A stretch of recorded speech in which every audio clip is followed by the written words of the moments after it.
Olá pessoal, estamos aqui mais uma vez para seguir falando sobre a manutenção condicionada à inspeção. E o tema dessa semana segue sendo planos de manutenção. Nessa aula nós vamos estar falando ainda sobre definição de estratégia. E agora falando da nossa ararinha azul, das pessoas, do centro de trabalho.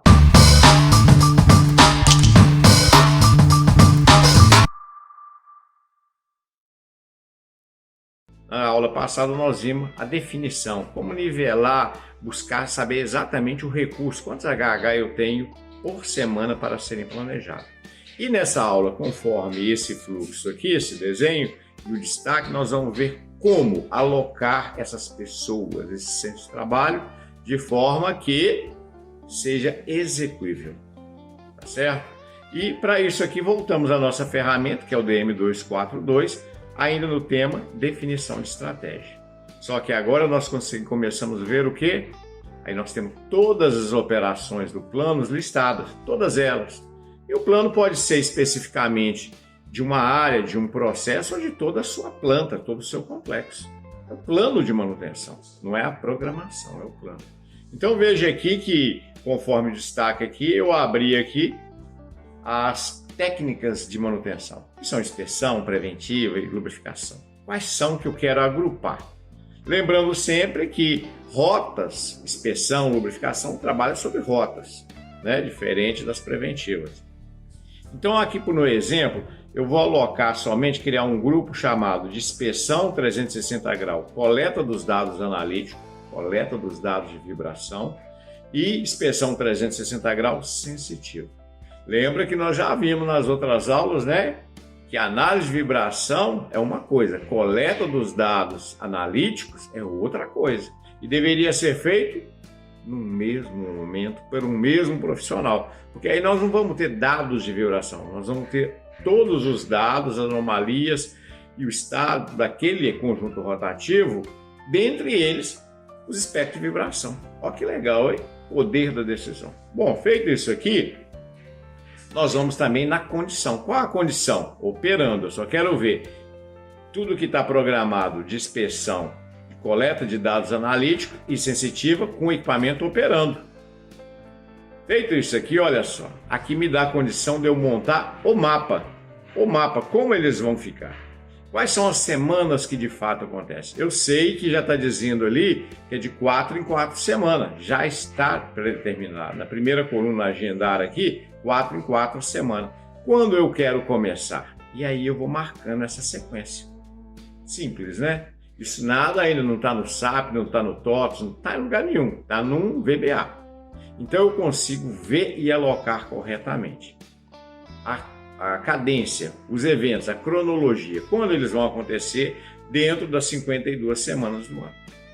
Bom, feito isso aqui, aí sim eu entro aqui e defino quem é o centro de trabalho que vai ser responsável por essa execução. Então veja só, nós fazemos o plano para o ativo. E o último a entrar no contexto aqui são os protagonistas, são as nossas ararinhas azul, aquela espécie em extinção, que são nossos mantenedores, os nossos inspetores, os nossos lubrificadores. O plano não pode ser feito baseado no recurso que você tem, recurso humano.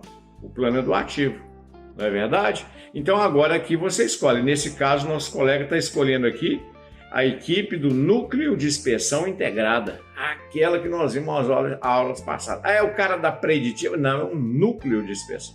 Então quem colhe é o mesmo que faz a inspeção sensitiva. Que poder, que resultado fantástico isso dá.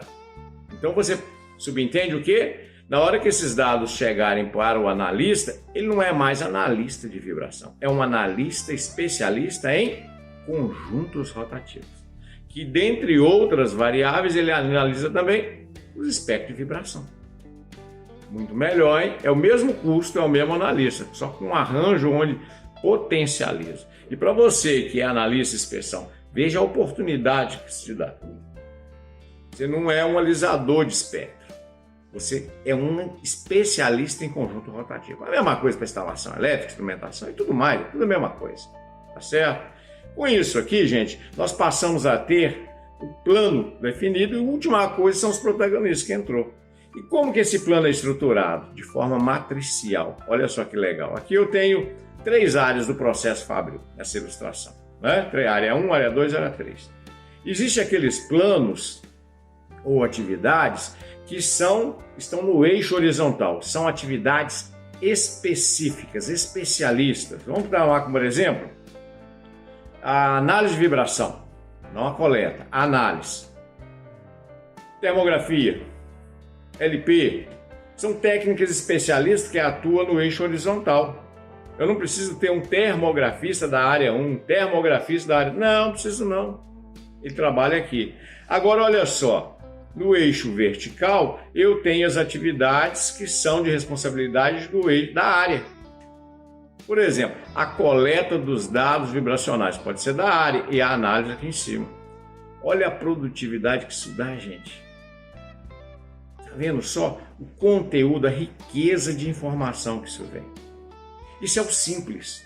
Isso é o simples. Isso é rodar a lâmpada para trocar, ao invés de rodar o poste. Quando nós pegamos especialista para colher espectro, olha, o molho fica mais caro que o peixe. E ele acaba criando ilhas. Ah, essa aqui é os laudos da sensitiva, esse é o da preditiva, aqui é a lubrificação. Tudo ilhas, não serve. O ótimo isolado nós já vimos, não serve de nada não. O que você acha? Funciona na sua planta? Tá assim? Eu falo com vocês com muita certeza e convicção. É o jeito mais fácil de fazer o negócio funcionar. E é o mais produtivo. É o simples. E o simples, nós já vimos muito, né? Ele é o máximo da sofisticação. Por hoje é isso. E na próxima aula seguimos com o assunto agora tratando como nivelar para que não dê sobrecarga a nenhuma das equipes. Tudo fora do SAP, tudo fora do IBM máximo. Beleza? Por hoje é isso e até o próximo.